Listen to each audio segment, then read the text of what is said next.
السلام علیکم ناظرین، میں محمد سجاد انصاری۔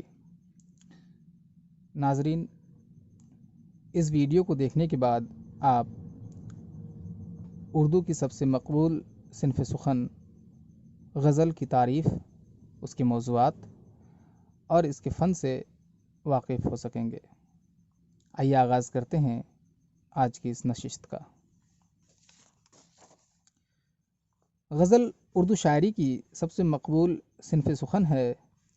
غزل عربی زبان کا لفظ ہے، لیکن صنف کی حیثیت سے اس کی ابتدا ایران میں ہوئی۔ ایرانی شعراء نے قصیدے سے تشبیب کو علیحدہ کر کے اسے ایک صنف کی حیثیت سے متعارف کرایا۔ ناظرین، قصیدے کا پہلا جزو تشبیب کہلاتا ہے۔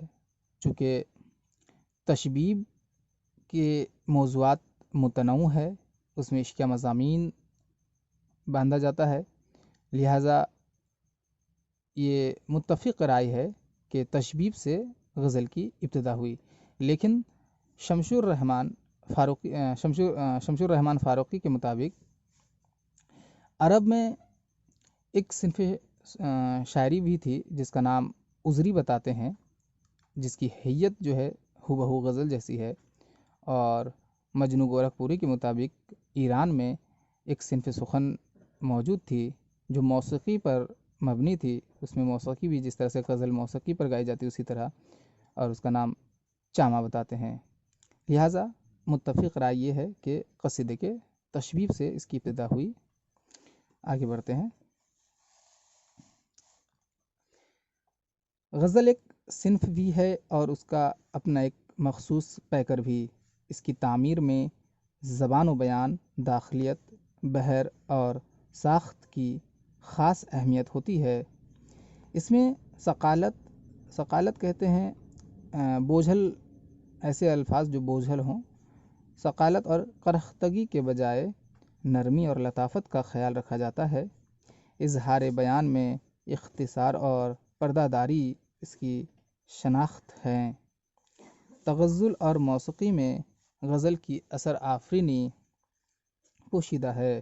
غزل کا ہر شعر معنوی اعتبار سے مکمل ہوتا ہے اور ایک شعر کا تعلق دوسرے شعر سے نہیں ہوتا۔ چونکہ غزل میں اختصار ہوتا ہے، اس لیے اشاروں کنایوں میں بات کرنی ہوتی ہے۔ غزل عربی زبان کا لفظ ہے جس کے معنی عورتوں سے باتیں، جس کا لغوی معنی ہوگا، جس کے لغوی معنی جو لغت میں ہے، جس کے لغوی معنی عورتوں سے یا عورتوں کے متعلق بات کرنے کے ہیں۔ غزل کی لغوی تعریف 100% درست ہے، لیکن یہ غزل کی مکمل تعریف قرار نہیں دی جا سکتی۔ اس کا بنیادی موضوع معاملات عشق کی مختلف کیفیات کی ترجمانی ہے، لیکن اس کے علاوہ اس کائنات کا کوئی موضوع ایسا نہیں جسے غزل میں بیان نہ کی جا سکے۔ یعنی کہ غزل کی جو لغوی تعریف ہے وہ موضوع کے اعتبار سے صرف عشقیہ شاعری ہی ہے جو غزل کی تعریف نہیں ہو سکتی ہے۔ غزل بدلتے ہوئے زمانہ کا ساتھ ہمیشہ دیا ہے اور غزل میں پوری کائنات سمائی ہوئی ہے، یہ کہہ سکتے ہیں۔ رشید احمد صدیقی نے غزل کی اسی وصف کے بنا پر یہ جملہ نہیں ہے، یہ معاف کیجیے۔ رشید احمد صدیقی نے غزل کو ایک تہذیب قرار دیا ہے۔ ہماری تہذیبی اور ثقافتی، ذہنی اور جذباتی زندگی کی ساری رعنائیاں غزل کے آئینے میں جلوہ گر ہوئی ہیں۔ اس نے سماج کو زمانے سے نبرد آزما ہونے کا حوصلہ بھی فراہم کیا ہے۔ غزل کی اجزائے ترکیبی میں مطلع، مقطع، قافیہ، ردیف اور بحر شامل ہیں۔ غزل میں کم سے کم 5 اور زیادہ سے زیادہ 17 اشعار को ही हुस्न करार दिया जाता है। यहाँ अर्ज़ करना चाहता हूँ कि तवील जो गज़ल होते हैं उसमें मानी आफरीनी नहीं होती, उसमें जो है काफ़िया पैमाई होती है, बस काफ़िए को बरतना शुरू कर देते हैं, जो ऐब है। गज़ल का पहला शेर जिसके मिसरे बाहम मुक़फ़ा होते हैं उसे मतला कहा जाता है, यानी कि शेर के दोनों मिसरों में काफ़िया जो है मौजूद हो उसे मतला कहते हैं। और अगर गज़ल मुरद्दफ़ गज़ल है तो उसमें रदीफ़ भी होगी। इसमें मतलों की तादाद मुक़र्रर नहीं, दूसरे मतले को मतला सानी या हुस्न मतला कहा जाता है। इसके बाद आने वाले मतले को मतला सालस यानी तीसरे मतले को मतला सालस कहा जाता है।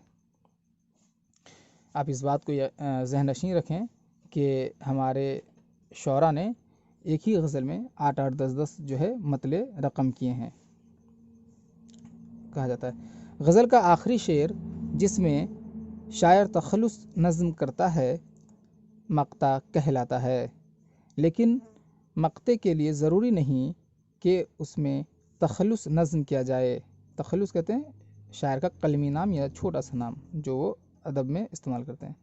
दरअसल मक्ता एक ऐसा मकाम है जो शायर की जज्बाती व ज़हनी कैफियत की मुंतहा है, यानी कि वहाँ पे उनकी जो कैफियत है वो आखिरी पहुँच जाती है, एकदम इंतहा को पहुँच जाती है। गज़ल के सबसे अच्छे शेर को बैतुल गज़ल या शाह बैत कहा जाता है, जबकि सबसे ख़राब शेर को बैते पुरकुन कहते हैं।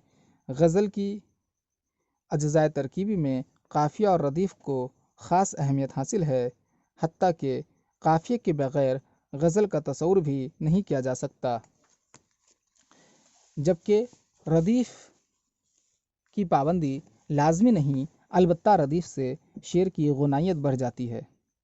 नाज़रीन, आप जानकर हैरत में होंगे कि बशीर बद्र जो हैं, जो ज़माना हाज़िर के ही शायर हैं, उन्होंने कोशिश की थी कि बग़ैर काफ़िए की गज़ल कही जाए, लेकिन वो बुरी तरह से नाकाम हो गए थे। बग़ैर काफ़िए के गज़ल का वजूद ही नहीं है। काफ़िया शायरी की इस्तिलाह में ऐसे हम वज़न और हम आहंग अल्फाज को कहते हैं जो मतले जो